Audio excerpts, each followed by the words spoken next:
You look good. What's up, everyone? Welcome back to the DFSArmy Bold Calls Fantasy Football Podcast, where we talk all things fantasy football. Season-long fantasy football is a year-round thing. We're sitting here pretty much in quarantine right now. It's pretty crazy. But I've got my man Season-long Sez here to talk some fantasy football. What's up, Sez? Hey, what's up, man? So yeah, no, this is good. It's if we're going to be quarantined, if we're going to be, self-isolating, all that kind of stuff, there's a lot of action around the NFL to distract us, because usually I don't get all bent out of shape about the news, but it's been a little depressing. So I'm pretty happy that we get to entertain the people a little bit and give our terrible takes on free agency. Now, you say it's been pretty depressing, so I'm assuming that you're a Texans fan. Oh, I meant pretty depressing, the news itself. We're not even talking about that. Yeah, no, I'm just talking about if you're a Texans fan, it's got to be pretty depressing. Yeah, I mean, the first initial wave is go kill Bill O'Brien. He made a terrible trade, and then someone else I forgot to add to our list. You can add Stefon Diggs. I'm sure you saw that overnight too. But yeah, when you saw the value of what Stefon Diggs went for, a first-round pick, and some other goodies, it's kind of head scratching a little bit that Bill O'Brien kind of gave Hopkins away with still 3 years left on his deal too. I mean, by all accounts, Hopkins wanted an extension. He wasn't happy. 3 years left on his deal. But yeah, we'll break it all down one by one, what it actually means. But I put out a tweet that I think that in one of our dynasty leagues, Geek, that I'm the Bill O'Brien of the league, meaning some of those trades I made early on that have really crippled my team. So we'll see. I have sympathy and empathy for Bill O'Brien. I don't even want to bring it up because people will stop watching the show. That's how you learn in Dynasty. You learn by making mistakes. Now, so the topic today, what we're going to cover is free agency and all of its effects on both the National Football League itself and the balance of power and all of that. But of course, for our fantasy football teams, for our dynasty leagues, for all of that stuff. But before we even get into free agency, which is going wild, there have been some changes. The CBA was signed. There are some changes to scheduling and things like that. Really significant changes, in my opinion, to the National Football League. And I'd like you to break those down for us, Alan. What's in this new deal, man? More games, more playoff teams. What the hell's going on? Yeah, so the CBA was not set to expire this year. They were going to play out this year on the last year of the deal. And the owners put something in front of the players, which, from everything I read about it, was good for the 65% of the guys, the players that make the league minimum. It was to raise the league minimum from about $500,000 to $650,000. So, and remember, like I said, about 65% of the league makes the league minimum. So when you put that immediate financial carrot to raise your salary by 20% in front of those members, they're likely going to take it. Is that how they trick the players into signing it? Yeah, well, it's not tricked. It's like, hey, the owners were smart. They knew that the majority of players will be affected by this small carrot. Now, the only thing that the players had to negotiate was a 17th game. And the concessions that they gave for it, in my opinion, weren't enough.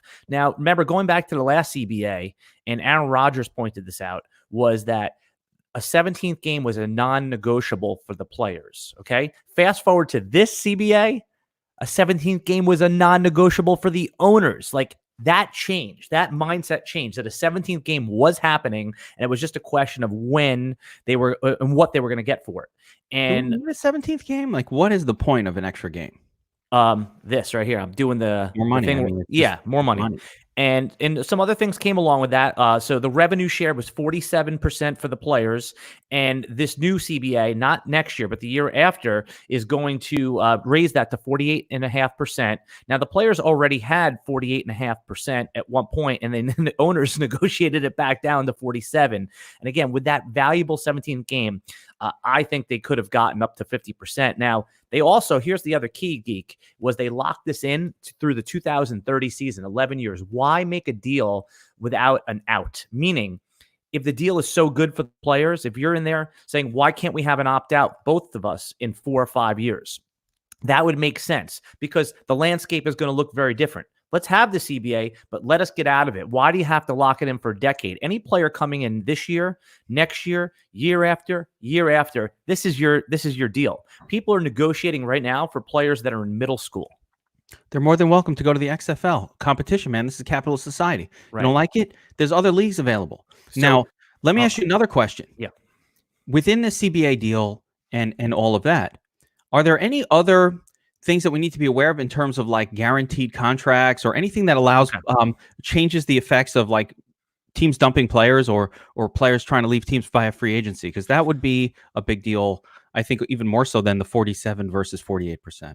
Right. Well, yes. The answer is yes. So in the past, teams have had two bullets in the magic gun to keep players under contract for longer than they want to be. And one was the franchise tag, and the other was the transition tag. Now, a franchise tag means they take the average of the top 10 players at that position, and that becomes your salary. It might even be like the top 5 players at the position. I think it's 5. Yeah. Top 5. So you're guaranteed a high salary for 1 year. They can keep you there on a 1-year deal. The transition tag, what that allows for, and again, this is just the nutshell of it. There's a lot more layers and nuances to it. But if I put a transition tag on a player, I give that player the right to go out and go into free agency, but I can match that player. It's almost like a restricted free agency, and there's some pick implications or non-implications of that. So what you're really saying is, hey, I don't want to pay Kenyon Drake. I put a transition tag on him, the top 5 average salary, top 3 average salary. I want to let the market set the price for him, and then I'll just pay him that. So the market, I like that. So the market might, you just have to match it instead rather than having to offer against it. Right. Instead of saying, hey, I want to pay you the average of Zeke, Todd Gurley, and someone else's $10 million salary. Let's see if the market valued him around $6-7 million. You save $3 million, and then you could just match it.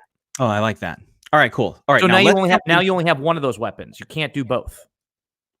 So in the past, you'd had both of those. Now you only have one of those. Oh, weapons. A team can only use one per season. Right. Instead of 2. Okay, that's interesting. All right. So let's get into the crazy beginning of free agency, because it was crazy. And one more point on this year. There's going to be 2 extra playoff teams in each conference. Yeah, so that's right. That was the big thing. And also, I think you're echoing, so you might have to put in headphones, because I hear my voice is coming through the speakers into the microphone. So you could fix that while I'm talking to the people real quick. I totally don't have headphones here. Okay.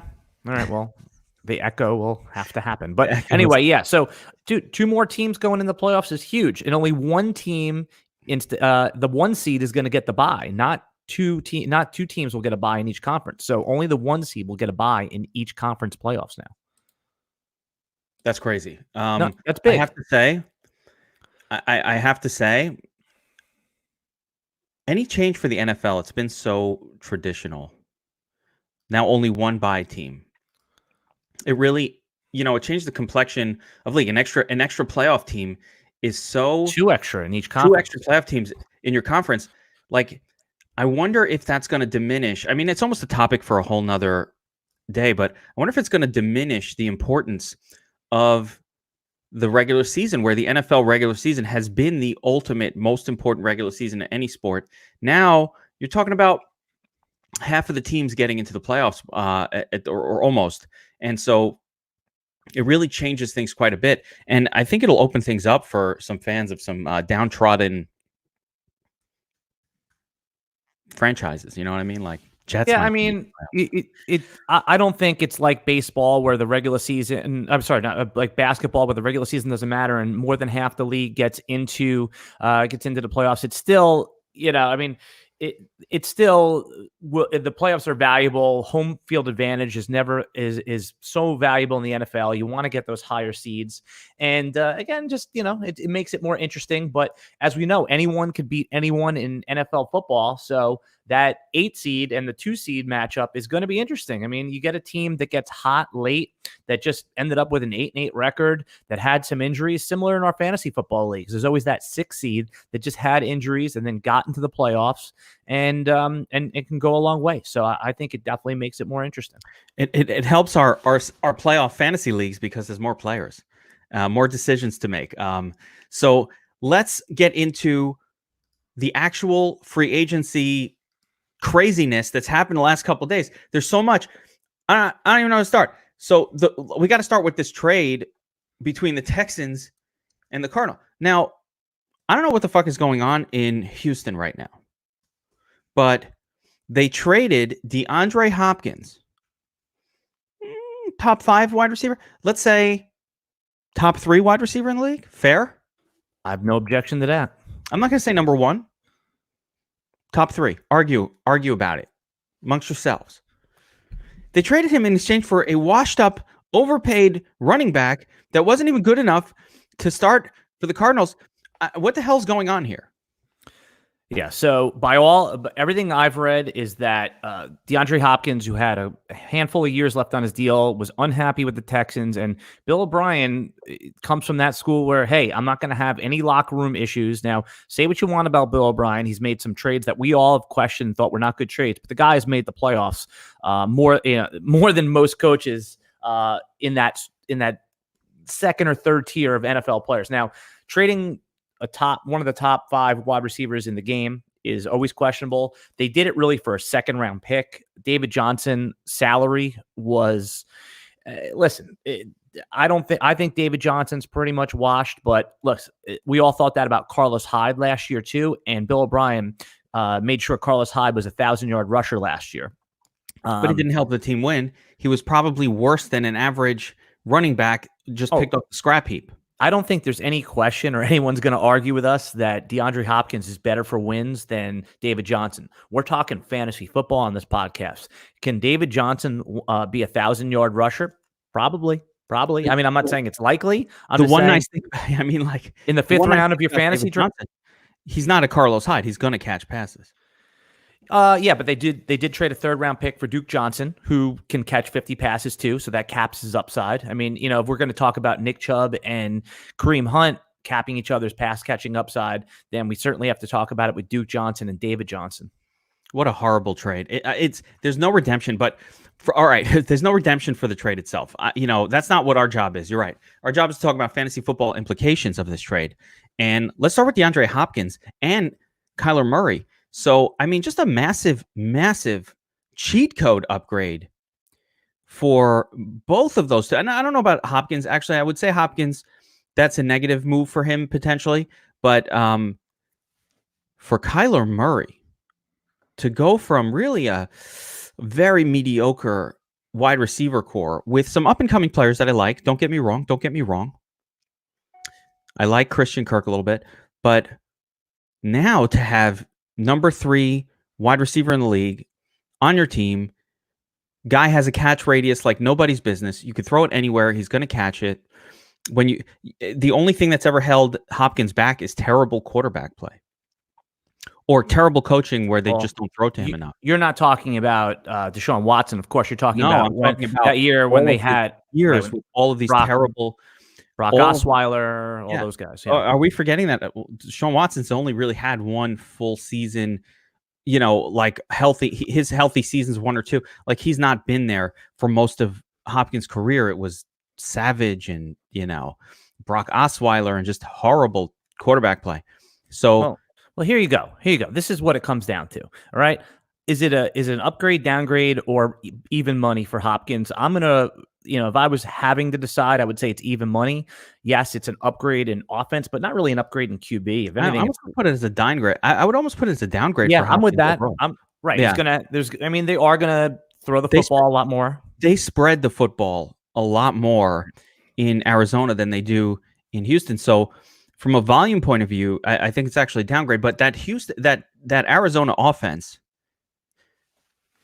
has the ability to become an explosive. It wasn't that this past year, but the ingredients are there for them to be this explosive point scoring bonanza, kind of like the Rams were a couple of years ago, where like everything involved with that offense you want a piece of. It wasn't that this past year. I don't want to. That's speculation. We don't know that it will, but the potential, the ingredients all seem to be there. And we speculated that the Ravens would be an incredible offense last year, and it worked out. So that was speculation, and now this will be speculation. But I do think the assumption, and as we approach the fantasy football draft season, that everything from the Cardinals is now going to be elevated. We'll be talking about Kyler Murray as a top 3. And well, here you go with Hopkins. I mean, as far as fantasy, that's what people always ask me. We start talking about this stuff. We break these guys down. Where would you draft them? That's all anyone wants to know. And at the end of the day, in the DFSArmy wide receiver ranks, I mean, I'm just looking at the best ball 10 ADP. Michael Thomas, Hopkins, Tyreek Hill, Devontae Adams, and Julio Jones, and sometimes Chris Godwin are the top 5 and 6. Is Hopkins still our wide receiver 2 right after Michael Thomas, or you want to move Tyreek Hill and Devontae Adams over him at this point? That's really what it comes down to. Where would you draft him? I think I'm putting Devontae Adams ahead of DeAndre Hopkins. Okay, fair enough. Like a healthy Devontae Adams, he just doesn't have bad games. There's no reason why that guy should be behind anybody else. And we've lost Allen for a minute. Lost season long, says here. But we're keeping on going. So there's no reason that guy should be out of it. Now, let's talk about some other free agents that have been on the move. And one of the guys that I'm looking at right now is Dak Prescott, signed long-term. Amari Cooper, signed long-term. Dallas Cowboys offense, completely set for the next Sorry about that. 10 years. Yeah. I got my screen all there. Yeah.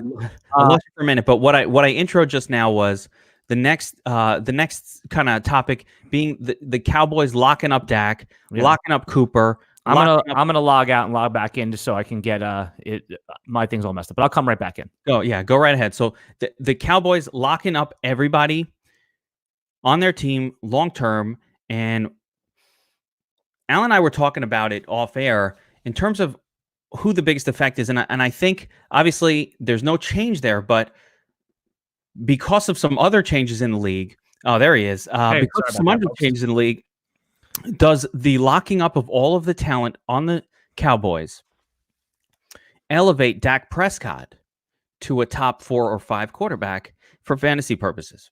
Yeah, I mean, I put out a tweet this morning with my preliminary top 6 DFSArmy fantasy football ranks for best ball and redraft, and Dak was number 5. But just if you want to check on Twitter, I have Lamar Jackson as the QB1, Pat Mahomes is 2.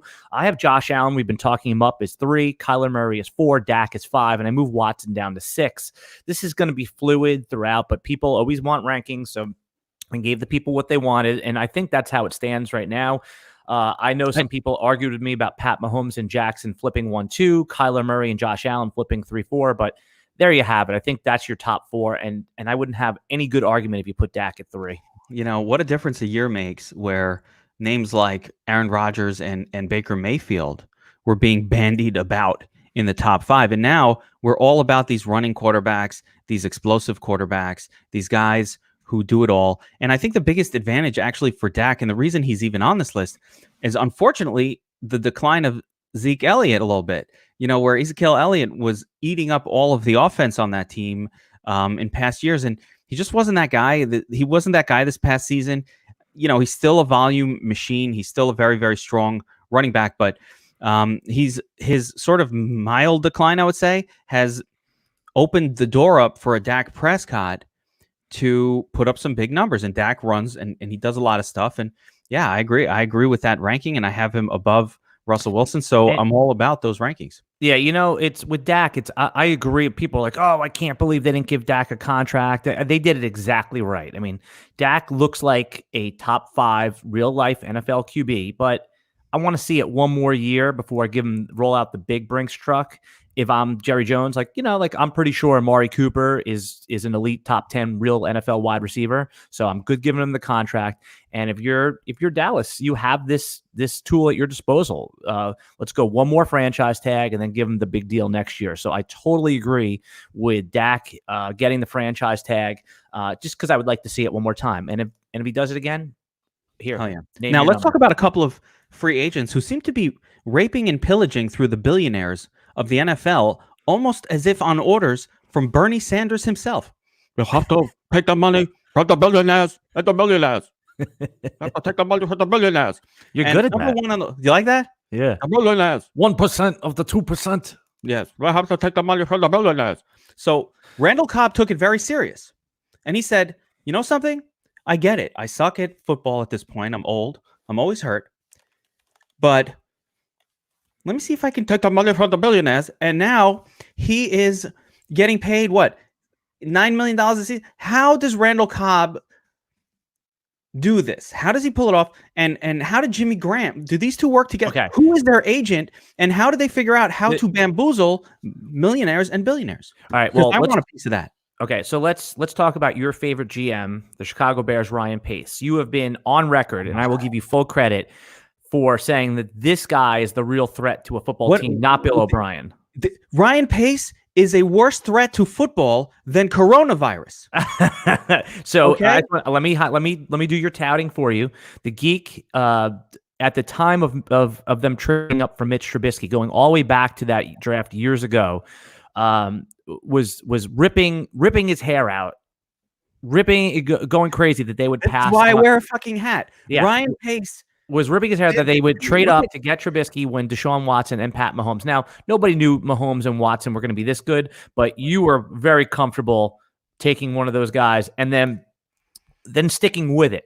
Now they have signed the corpse of Jimmy Graham, the Chicago Bears, on a 2-year, $16 million. Do you have any faith that Jimmy Graham is? I mean, I for a second got excited, then realized he's been dusted for like 2 years already.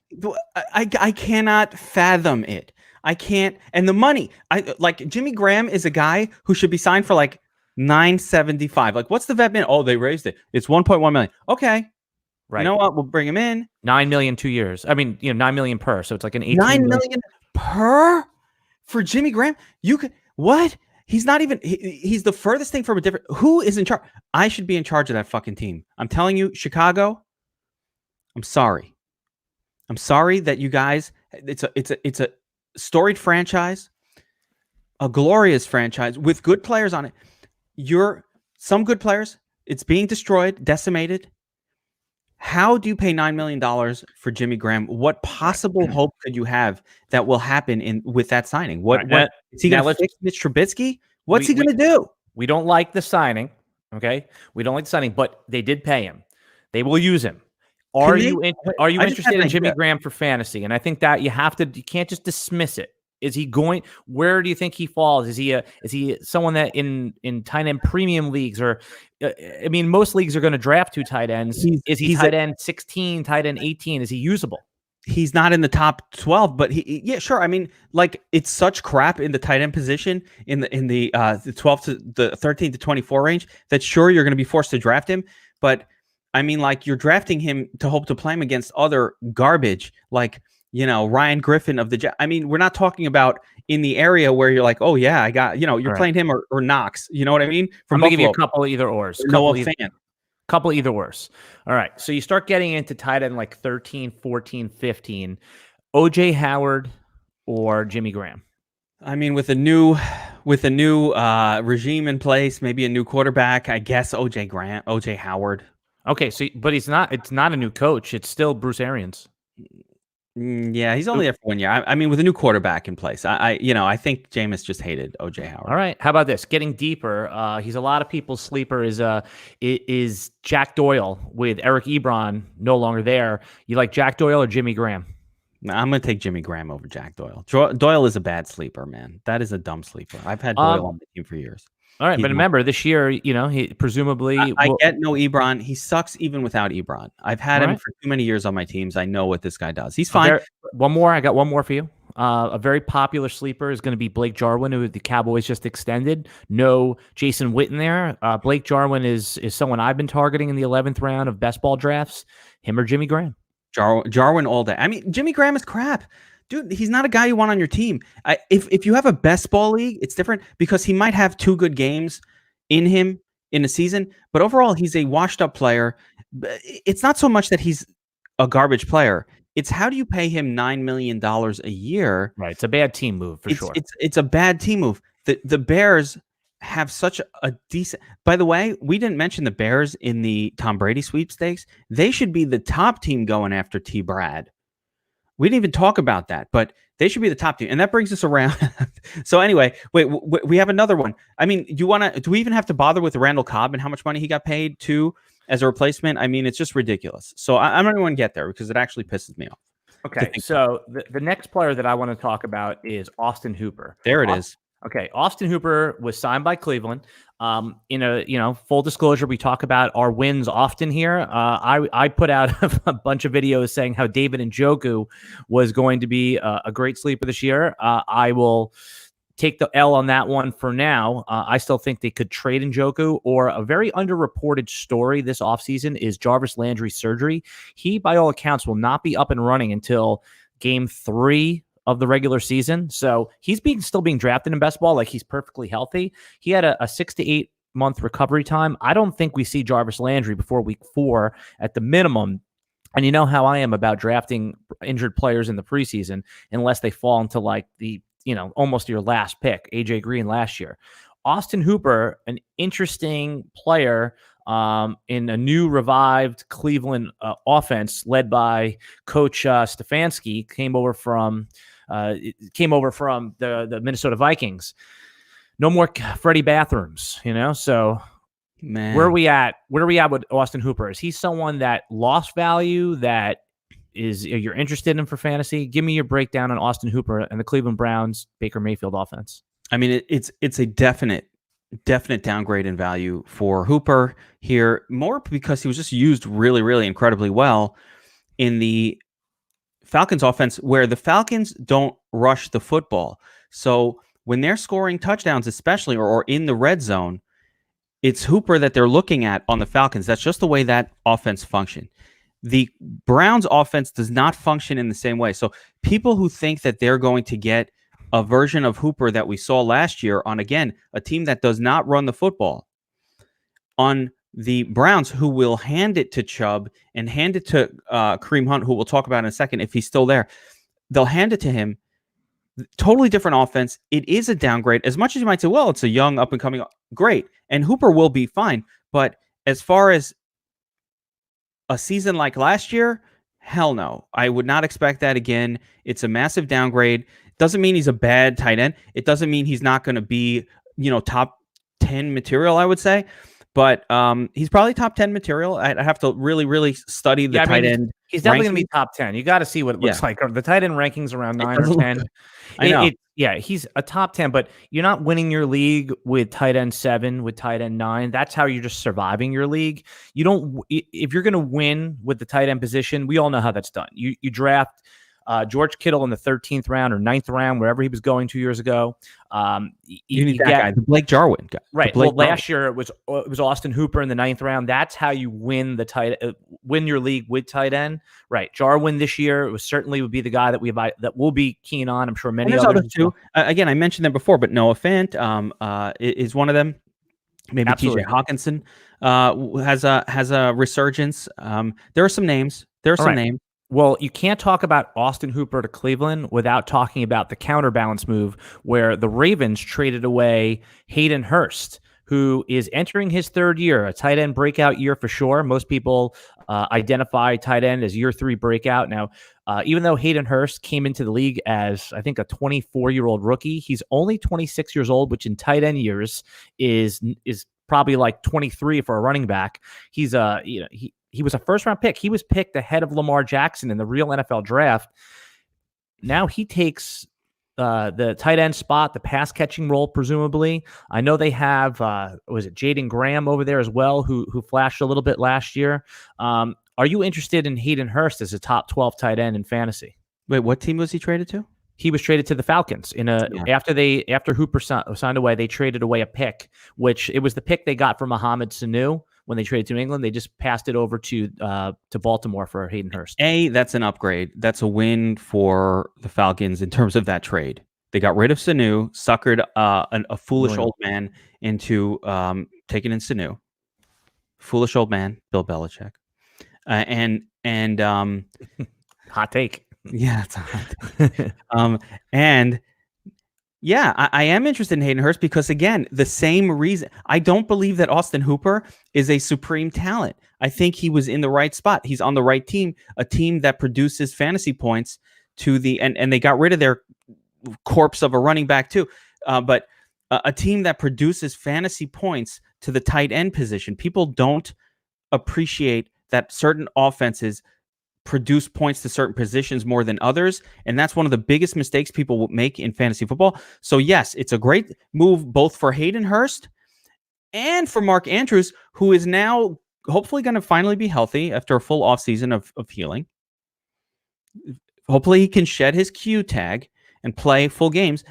He was already great last year. How high up does Mark Andrews move up the list? And where is Hayden Hurst on the top 12? Now on a team that we know produces points to the tight end position. But Mark Andrews, is he a top 5, top 4?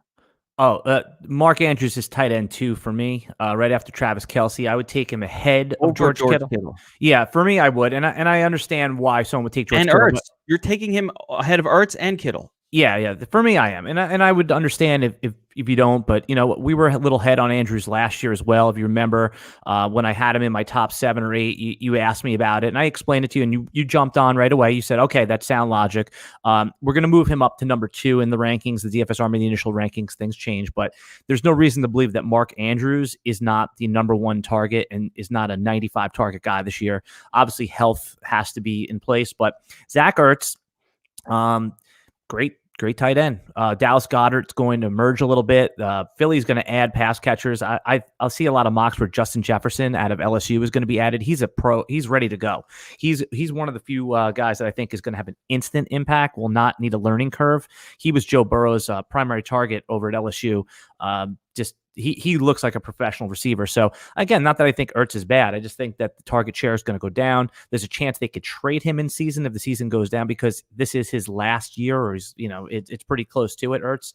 And then again, Kittle, he has blow up games, and he has games that are not so good. I mean, George Kittle has the same issue that Russell Wilson has. Yes. Which is a team that will absolutely, beyond rely on the run, will overemphasize the run to the point where it will suck all of the fantasy point scoring out of certain players in certain game situations. There's no more game flow dependent team right now outside of Seattle than the 49ers, and that's not changing. You can never trust their quarterback or their pass catchers, because if they're ahead in the game, they will absolutely, completely abandon any hope of passing it. And that doesn't mean that George Kittle's bad. By all measures, I believe he was chosen as the number 1 player in the NFL. Amazing player. For fantasy, though, yeah. I'm going to have Andrews as my number 2. You probably don't have to take him there. You could take him as the 4th. Where's he going in best ball leagues? Andrews? Yeah. He's going in the 4th round. I'm just going to double check that, but I think he's going. Is he going ahead of Ertz and Kittle? No, he's not. That's it. All right, there it is. So, dealing with these situations, just a quick side note to anybody who's like, well, how do I deal with a situation where I have a guy ranked so much higher than everybody else? Like, should I just take him, wherever he pops up? And the answer is, the balance between understanding ADP and ranking is probably the most important thing that you can get a handle on for your fantasy football draft. So even for your best, you got to watch ADP. Andrews went in the 5th round in my last draft. Yeah, and I'm sure, I would imagine Ertz and Kittle were gone by round 3. Round 2. And Darren Waller's going ahead of him as well right now. Darren Waller, forgot about him. That's Waller's great-grandson. Yeah. Well, let's see who the quarterback is over in Vegas. I mean, they just signed Marcus Mariota, who I know, we both obviously for good reason don't like, but I wouldn't put it past. I mean, he could be this Mariota could be this year's Tannehill. No. Everyone thought of Tannehill the same way last year. No, I didn't. I thought Tannehill came off of a terrible team that could not produce good players. Everybody who leaves the Dolphins, we find out, was actually good. There's no precedent for that out of Tennessee. As a matter of fact, the guy who replaced Mariota looks great. So it wasn't the team, it was Mariota. It's not me, it's you. Mariota, you suck. And trading Aaron Jones for Mariota in a 2 QB dynasty league will go down in the annals of time as a terrible trade. Now, let's look at some other potential player moves here. Just a brief mention. Rivers. What's going on with Phillip Rivers? Okay, so something very interesting happened yesterday with the Colts, because that's where everyone thinks Phillip Rivers is going, to the Colts. So the Colts own pick 13 in the NFL draft. And by many accounts, Jordan Love, the QB from Utah State, was earmarked to go there by many who are tuned into the draft. Are they giving up on the brisket? I don't think they're giving up. I just think that they don't think that he has the upside. I think they're looking to replace him. And again, I think that Jacoby Brissett is going to have a nice Andy Dalton style career. Again, if you're going for it, I mean, he could be there. But so what they did yesterday, the Colts, was again Jordan Love. By all accounts, I mean, there's a Mel Kiper and McShay have a bet who's going to go first in the draft: Justin Herbert or Jordan Love. So Jordan Love could be a top 10 pick, certainly a first round quarterback out of Utah State. A lot of upside. Some things that he's a little bit unpolished, but so again, a lot of people had him getting mocked. He's mobile, but he's got a big arm. We can get into him on our rookie breakdown. But the Colts yesterday traded the 13th overall pick to San Francisco.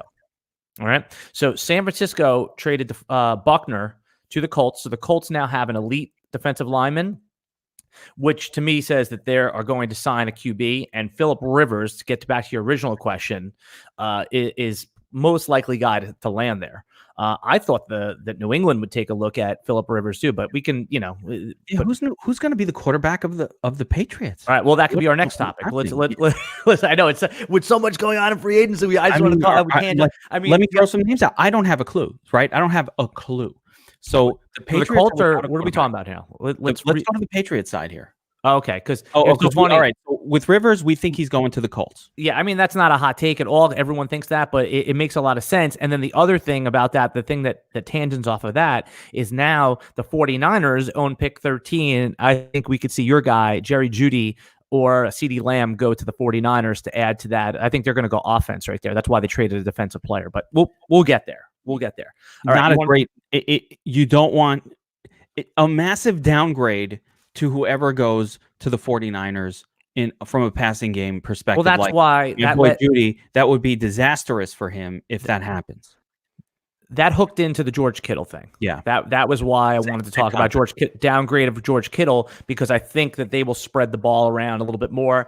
And Jerry Jeudy, CeeDee Lamb both look like can't miss prospects at this point. So if they were going on that offense, it lowers the upside. But yeah, so you want to go over to New England now.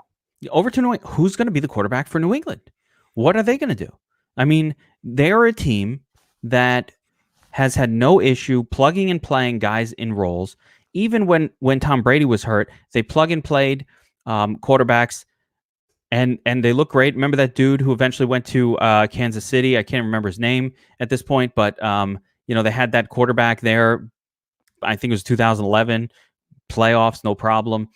So when Brady got hurt, so who's Belichick eyeballing now? And I can't imagine it's just like, hey, we'll pick up a rookie with our 28th pick in the draft. So there's got to be something that they're, in the free agency market. Are we talking Teddy KGB Bridgewater? Are we talking Jameis Winston if they let him go from Tampa? By the way, you were talking about Matt Cassell before. Yeah, Matt Cassell. Yeah, Cassell, right? Cassell. I was thinking Sam Cassell. Sorry, he was such kryptonite. Every time they paid him, Matt Cassell got paid. Yeah. Who will be under center? Who will be under center for New England Week 1? All right, I put up a Twitter poll on this, and I mean, you could literally list anybody. So last year they drafted rookie Jarrett Stidham, and he'll be in his second year. I mean, when New England drafts somebody, they draft someone with the eyeball on replacing him. Remember, they drafted Jimmy Garoppolo. They drafted Jacoby Brissett. If there's one thing that New England has had really good luck drafting, it's QBs that to succeed Tom Brady. So I wouldn't call Jarrett Stidham a no chance. I mean, there's a chance, especially if we all think Bill Belichick has a good system. And if they drafted a QB, I'm interested in that QB. So I think that that's one possibility. The other possibility that I keep hearing kicked around are those, game manager types like Andy Dalton. I don't think that's the route they're going to go. I think if Cam Newton's healthy, and Jameis Winston ends up in Carolina for some reason, that's a possibility. But the one possibility that I think I'd like to explore here is that New England gathers their assets, pushes up in the draft, and goes to get Tua at pick 2 from the Washington Redskins? Man, I mean, I don't even know. I don't even know where to start with it because all of those options really. Well, here, sound I'll make it terrible. easy for you to answer. You go down this route. Do you think they're going to get a game manager? Do they get a lowered value veteran like Cam Newton, someone that's had their value hurt, or do they go with Stidham or a rookie? Can you see Bill Belichick dealing with Cam Newton, dressing up like the grandmother from Into the Woods for press conferences, talking about how he needs to pay more attention to the game plan and the football? He's sitting there and he's got a schmata over his head and he's walking like this, and I'm like, why is he dressed like my grandmother? I don't know what the fuck this guy is doing. Belichick is not dealing with no Cam Newton. I promise you that. There's no way. So wipe him off the list. Andy Dalton, there's a sniff of I could see it, but Andy Dalton doesn't reek of a guy that's going to take a team to another Super Bowl. So, like, unless Belichick really is kind of like throwing in the towel and saying, fuck it, it just doesn't sound like him. Like, he's not like, hey, I've won 8 Super Bowls. I won 7 Super Bowls. I've been there X amount of times in a row. Now I can just cruise for 2 years and rebuild. That just does not sound like Belichick. They need to bring a winner. I disagree, and I'll tell you why. And again, you could be right. So I don't, but I'll tell you why I disagree. They may do any of the options that I just laid out, or the other one is not in the 2021. There's an all-time prospect, a Peyton Manning type of prospect coming out at quarterback, the QB from Clemson. Okay, now Trevor Lawrence. I think that they could have a tank type of year. Go with Stidham. See if it works out. All right, and if it's not working out, they'll finish 6 and 10, 6 and 11 now. Yeah, man. It's and then load up to try to get Trevor Lawrence. I would hate to count on that. It just doesn't sound like a Patriots move to me. Any Belichick helmed team, even with a bad quarterback, is going to win 8 games. They're in the division with the Jets and the Miami and the Bills. Like you could fall on 5 or 6 wins. There's no way they get to worst team in the league status. So I mean, yeah, it could happen. But I don't see that either. I like Teddy Bridgewater for that team. Yeah, and Teddy Bridgewater is literally the ultimate game manager. I was thinking that he might go to Tampa Bay if Tom Brady goes to the Chargers, and I'll tell you why. It's like, for all of you out there that have ever dated someone that was just like crazy party person, oh my God, usually a lot of times you'll go back and you will you'll marry someone that's a little more conservative, or you'll be with someone that's more conservative. And I heard this take on Twitter. That's why I'm repeating it, is that you go from Jameis Winston, who fires the ball downfield, throws all these interceptions, to the ultimate game manager in Teddy Bridgewater.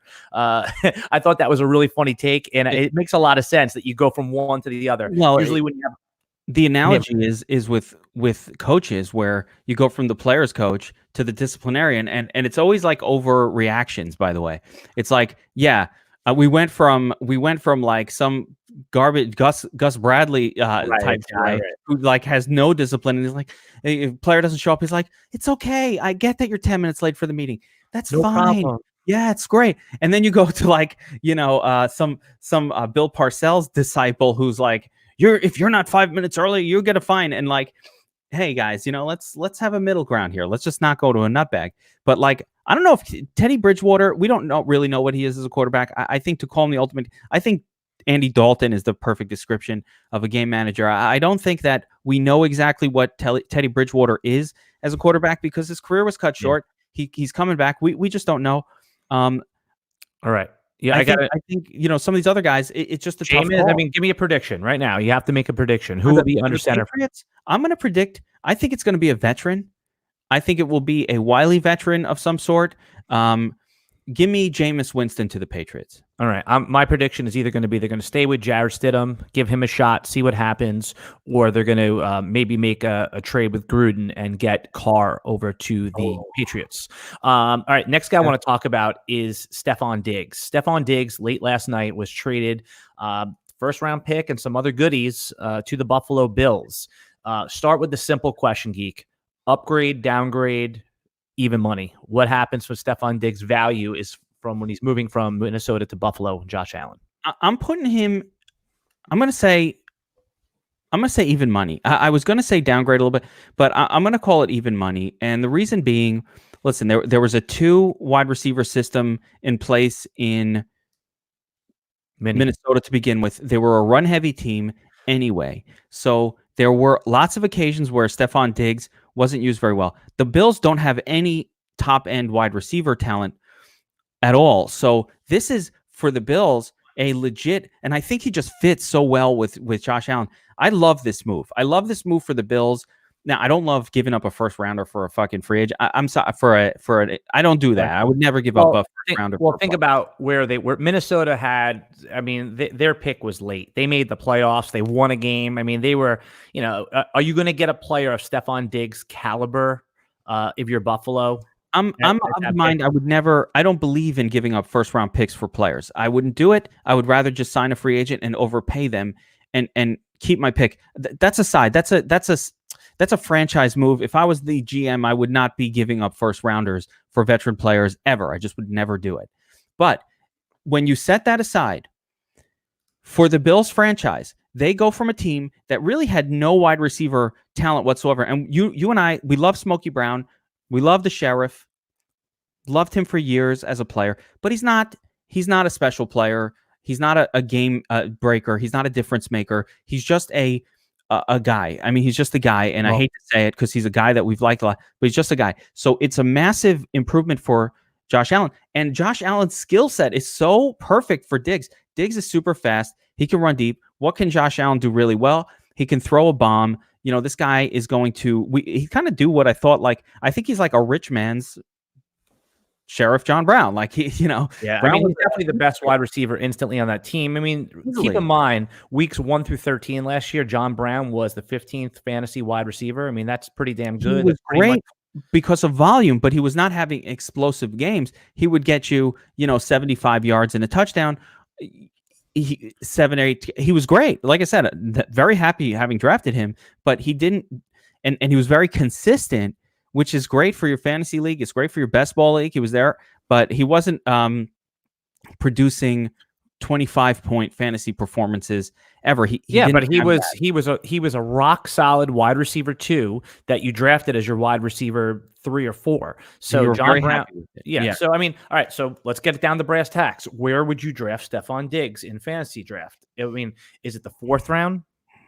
I mean, I just haven't done enough best ball leagues to see where the. All right, I'd rather compare him to players. So here we go. I'm going to give it to you. DK Metcalf or Stefon Diggs.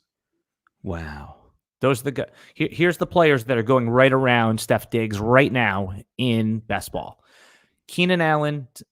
I take Diggs over Allen all day. Okay. DK Metcalf. I know that was a tough decision for you. A tough one right there. Yeah. I'm going to go with. Man, I'm going to go with Diggs. Okay. Devontae Parker. Without knowing who the quarterback is in Miami, definitely Diggs. Okay. Robert Woods out in L.A.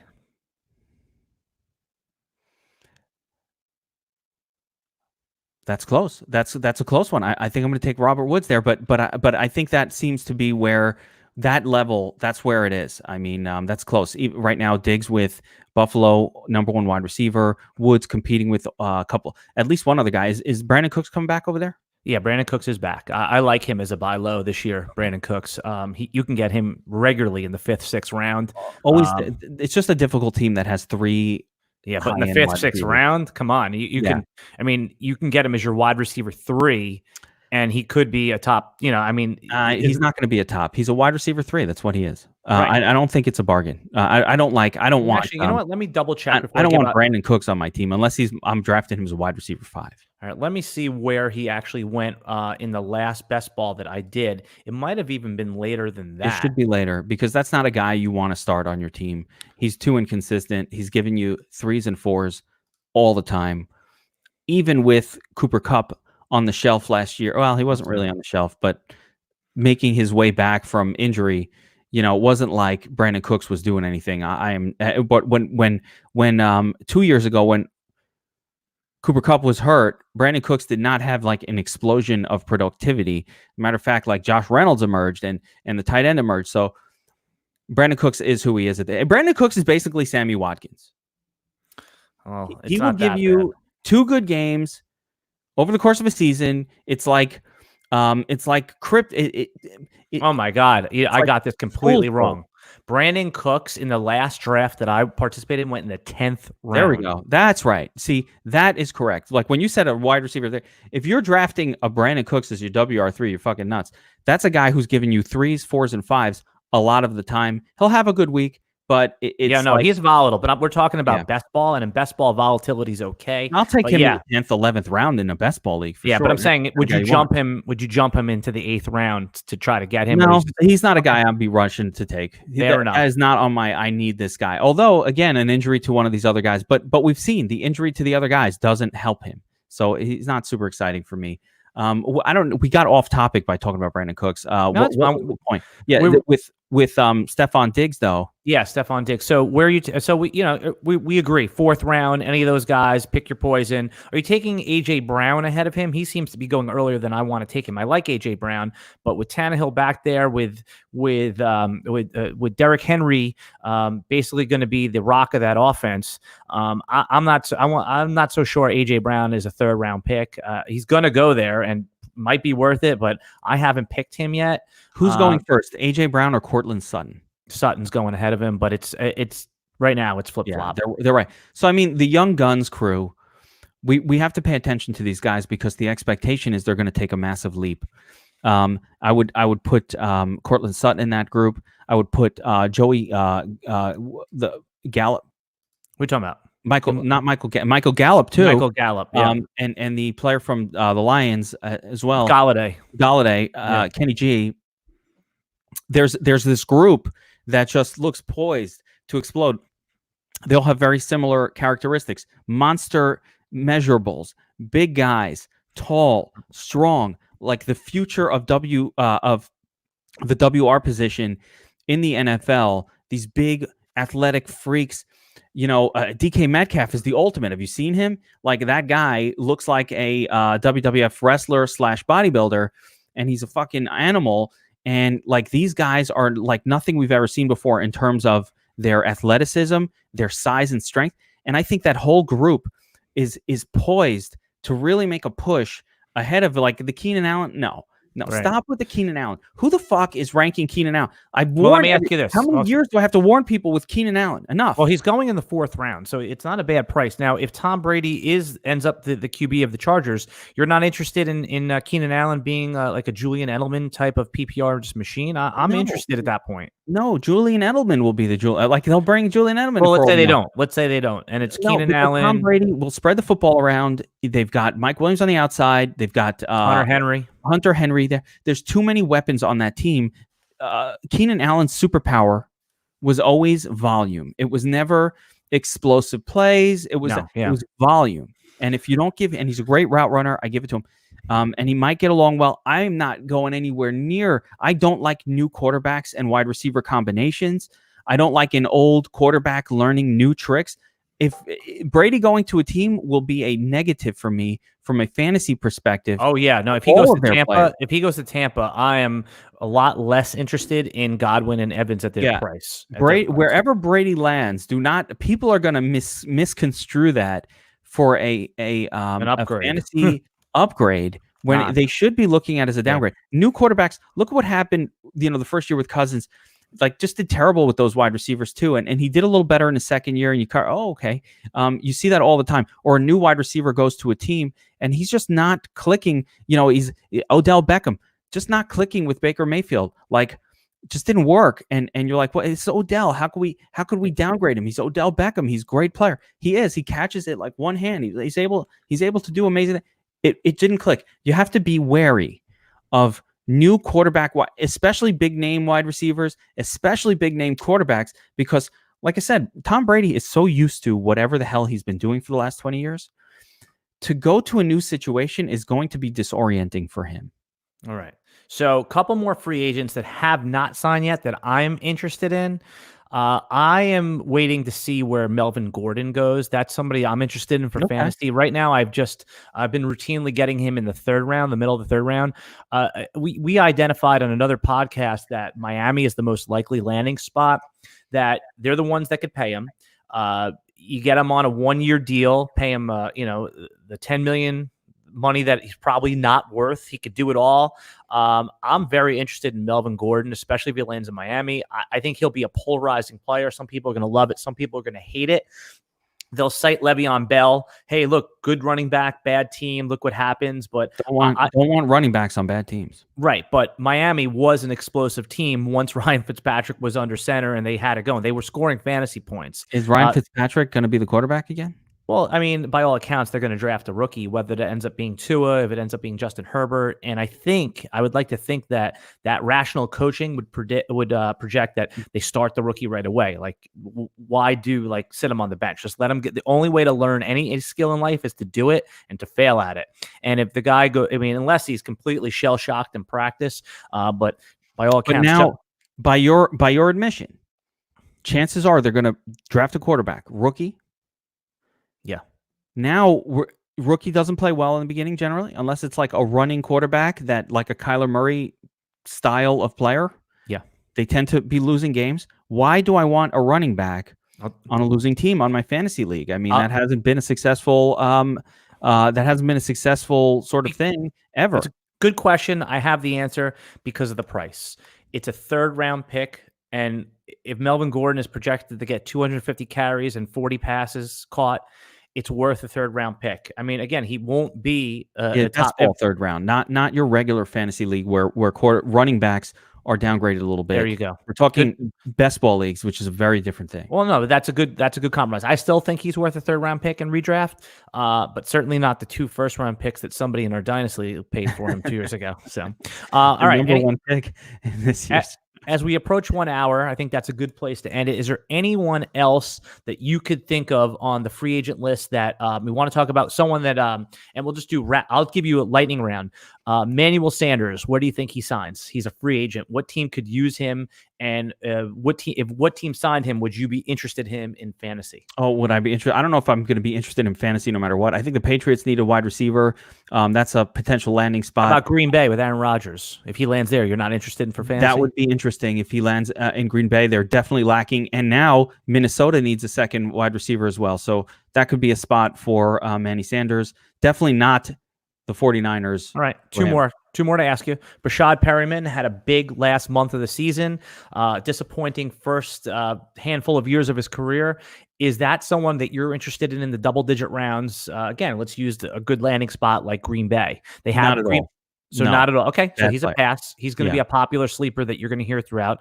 I'm split on him. I do not know. Now, the last guy, I'm just looking down my list here to see if there's anybody else worth talking about. And I think we covered them all. I'm just looking. I don't want to talk about. I'll throw one name out there on the free agency side of things because I think we disagree or we're not sure what's going on with this guy. My man, Kareem Hunt. Yeah. Does he stay with the Browns and sort of continue the shake and bake thing with Nick Chubb, or was the transition tag sort of a way for them to extract a draft pick out of whoever wants to actually sign Kareem Hunt? Yeah, you opened my eyes to this yesterday because we talked about this not on the podcast, and I said, oh, yeah, he's going to definitely be there because they put the transition tag on him, and you were thinking second and third order stuff. You said, hey, they put that tender on him so somebody would take him and they would get the pick. So I think the reason they kept him on the team originally and signed him was to say, hey, we'll wait for this guy to rehab, we'll control him, and if he looks good, we can trade him away and get some assets for him. It's a super win. Right. Well, we all know that he was suspended not because he was hurt, because he was punished for his off the field stuff. If he just the kick, it was the kick that did it. Yeah. The push, okay with it. The kick, not okay. It's even in MMA, the kick while someone's on the floor does look. Oh, yeah. I was going to go on tangent again, but yep. So if he was in the octagon when he kicked that lady, he would have been disqualified and taking the L.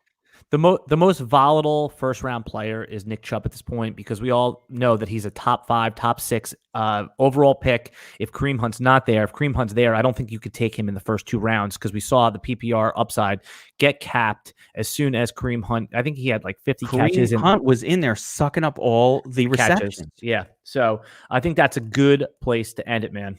So Sign All us right. off. Let's call it for this one, guys. There is more free agency happening. We're just day 2 of NFL free agency, and fuck it, we're all locked in the house here. Nothing else to do, so we are diving in deep, having some fun. So we'll continue to bring these over the coming days and weeks as we sort of have more free agency action happening, and of course, NFL draft is not far away as well. So we'll be talking NFL draft. We'll be pontificating on players and team. Maybe we got to start a competition. I just had an idea. Oh, fuck yeah. DFS Army wide competition. Guess, who goes where, most accurate pick, put some money on it. For the draft. That will happen. All right. Yeah. Now this is a contest that will happen. We'll have some fun with it. So stay in tune for that. I just had the thought. And then the other thing is we're going to start a lot of these best ball drafts where we do play against the Geek and Says. So give it, let all the coronavirus sports stuff shake out a little bit. We'll put out some announcements. We're going to do $10 best balls where you compete against the Geek and I for prizes. We're probably going to do at least 10 of these. So if you don't get in the first one, keep trying. We'll put out links. A best ball draft is a 20-round draft where you draft and then leave it. And however the season plays out, it plays out. The best players get inserted to your lineup by the software, and we'll have more on that as well. For anybody that joins any of those best balls that I'm in, and that Says is in, but mostly for me and that I'm in, I want to thank you in advance for your donation. I appreciate it. So if they beat you, do they get a free month of DFS Army? We will have prizes. Yes, we will have some. I can't do everybody who beats me because fuck, I can't give away 9. But we will. What we'll do in those contests to make them extra fun is we will do prizes like that. We'll do free months of things. We'll do swag prizes. Free month of our new sports wagering service, Sports Bet Army. We'll do things like that. Yeah, we'll figure out cool prizes to make it extra fun. And I'm not worried about it because I cashed in 16. Last year you were a dog in best ball, man. I think 16 out of 20 best balls. It was ridiculous. I don't even understand. Unheard of. It's like unheard of. The ratio was ridiculous. Yeah. Just to give the people context, I was in 40 best balls, and every year I expect to cash in about 10 or 11 of those. 30% is what you should expect. Yeah, and I cashed in like 6 or 7. It was like a uneven year for me in best ball. Too much OJ Howard. Yeah, probably, and Joe Mixon in the beginning of the year, which I'm back in on. I had none of that shit. But what I did have was a shitload of AJ Brown and Hollywood Brown because I was taking all those rookies that people were allowing to fall into the 16th, 17th, and 18th rounds. That's how you do it. That's how, brother. Jerry Jeudy will be on my team. Jerry Jeudy, CeeDee Lamb. We're going to do a full rookie breakdown in the coming weeks. All right, DFSArmy.com. Give them the 25-second pitch about what's going on. Well, I mean, we're not pitching DFS Army for memberships right now. Obviously, Sparks is in a pause, but check out DFSArmy.com anyway. We have articles, we have podcasts. Make sure you like and subscribe to this podcast channel wherever you're watching this: YouTube, Podbean, Apple iTunes, Stitcher, Snitcher, Twitcher, whatever the hell you're watching this on. Like, subscribe, smash the like button right now. When we do our live stream videos, if you haven't subscribed to the DFS Army YouTube channel, you're missing out. These are live streams that we do constantly. We take Q&A, lots of great stuff, all different topics. And you get notified when the next one is coming out when you smash the subscribe button. When you don't hit subscribe, you don't find out what's up. I have a little treat for the people too. In the next 2 days, I'll have my top 24 pre-draft rookies up on DFSArmy.com. There we go. So top 24 rookies. We'll be talking NFL draft. We got extra time. We're going to talk about a lot of this shit. So keep in mind, we'll have dynasty rankings going. We have your best ball rankings going. Everything you need for fantasy football season long, we've got you covered. And not by fucking bullshitters on a radio show. I'm talking about people we play for big money, 16 out of 20 leagues. Follow my shit. Kenyon Drake, 2 years in a row, finally delivered. This year, we're all over it. Yeah, last thing, I saw a tweet online that I just thought was too good, and I just can't take any credit for it. But when they were talking about the Deandre Hopkins and David Johnson trade, so someone had said that if that trade went down in your dynasty league, it would have been vetoed. Yeah, they'd feel like, what? Why? 100%. Yeah, well, we already covered it. So anyway, good right. cap, man. We'll talk soon, all right, brother? All right, take care, everyone.